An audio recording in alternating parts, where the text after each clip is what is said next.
Assalamualaikum warahmatullahi wabarakatuh.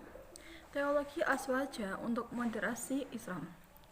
Paradigma pemikiran Aswaja bertumbuh pada sumber ajaran Islam, yaitu Al-Quran, As-Sunnah, Ijma', dan Qiyas. Pada tataran praktik, umat Islam yang menganut Aswaja mengikuti produk pemikiran masa lalu dari tokoh besar yaitu Kiai Haji Hasyim Asy'ari. Beliau menyebutkan ada 3 pilar karakteristik Aswaja. Yang pertama yaitu nilai tasawuf ataupun moderat.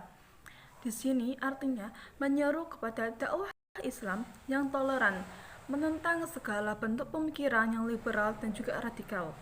Liberal dalam arti memahami Islam dengan segala standar hawa nafsu dan logika murni yang cenderung mencari kebenaran yang tidak ilmiah.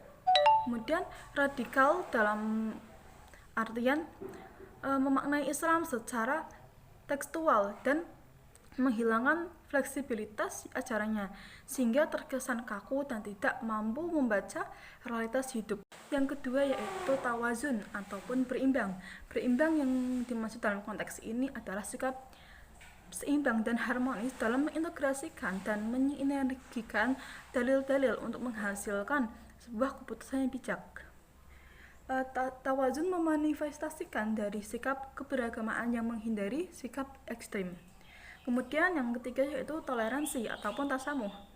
Beragam pemikiran dalam masyarakat muslim agar mendapatkan pengakuan yang apresiatif. Keterbukaan demikian luas, lebar, menerima berbagai pendapat menjadikan Aswaja memiliki kemampuan untuk meredam berbagai konflik internal umat Islam. Corak ini sangat tampak dalam wacana pemikiran hukum Islam. Wacana hukum Islam dengan banyak ahli dinilai sebagai wacana pemikiran keislaman yang realistik dan paling banyak menyentuh aspek relasi. Sikap toleran Aswaja telah memberikan makna khusus dalam hubungannya dengan dimensi kemanusiaan yang luas.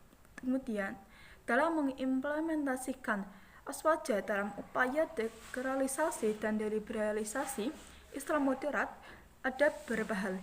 Yang pertama yaitu memadukan operasional dalil akli di bawah dalil nakli dalam ungkapan menundukkan rasio dan tidak mendudukan rasio melebihi nas.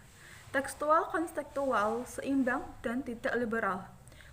Kemudian yang kedua yaitu dalam memahami sifat Allah tidak tadkhil, yaitu mengingat sifat-sifat Allah seperti yang dilakukan oleh kaum Mu'tazilah, tidak seperti kaum Tajsim, yaitu menggambarkan Allah mempunyai organ tubuh seperti kaum Mujazimah, dan tidak seperti Tasjibah, yaitu yang menyerupakan Allah dengan makhluk seperti kaum Musyaibah.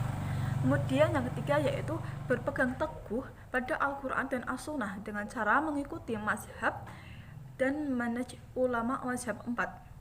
Kemudian yang keempat yaitu bersikap toleran pada masalah furuhiyah. Kemudian meninggalkan sifat hulawi ataupun berlebihan dan tatharuf ataupun ekstrim. Menerima hal-hal baru yang berkaitan dengan budaya ataupun pemikiran luar sepanjang tidak bertentangan dengan syariat agama. Dan yang terakhir adalah menjalankan agama secara proporsional antara ukhrawi dan duniawi, serta seiring dengan syariat dan juga hakikat. Nah, sebagai perwujudan Islam moderat di Indonesia memberikan nuansa baru dalam Islam. Islam Nusantara mampu membangun sebuah keharmonisan sosial, budaya, dan agama dalam konteks keindonesiaan. Jika hal seperti ini dijaga dan dipelihara, bukan tidak mungkin lagi moderasi Islam akan menjadi kiblat baru peradaban Islam. Islam Nusantara dengan ruh Islamnya yaitu ormas-ormas Islam yang berlandaskan Aswaja diharapkan mampu membawa Islam menuju kejayaan, membangun peradaban dan kemanusiaan. Peradaban di sini dalam artian keilmuan Islam terus berkembang dan maju, dan kemanusiaan dalam arti umat Islam memiliki etika dan moral karena keilmuan saja tidak cukup kalau tidak dibarengi dengan etika dan moral. Moderasi Islam sebagai jalan tengah keberagamaan beragama. Wajah moderasi Islam nampak dalam hubungan harmoni antara Islam dan kearifan lokal. Kearifan lokal di sini sebagai warisan budaya Nusantara mampu disandingkan secara sejajar sehingga antara spirit Islam dan kearifan lokal berjalan seiring, tidak saling menegasikan. Disinilah wajah Islam Indonesia dipandang sangat tepat diterapkan dalam konteks heterogenitas budaya di kawasan ASEAN maupun dunia. Sekian dari saya, kurang lebihnya saya mohon maaf. Wallahul muwaffiq ila aqwamit thoriq. Wassalamualaikum warahmatullahi wabarakatuh.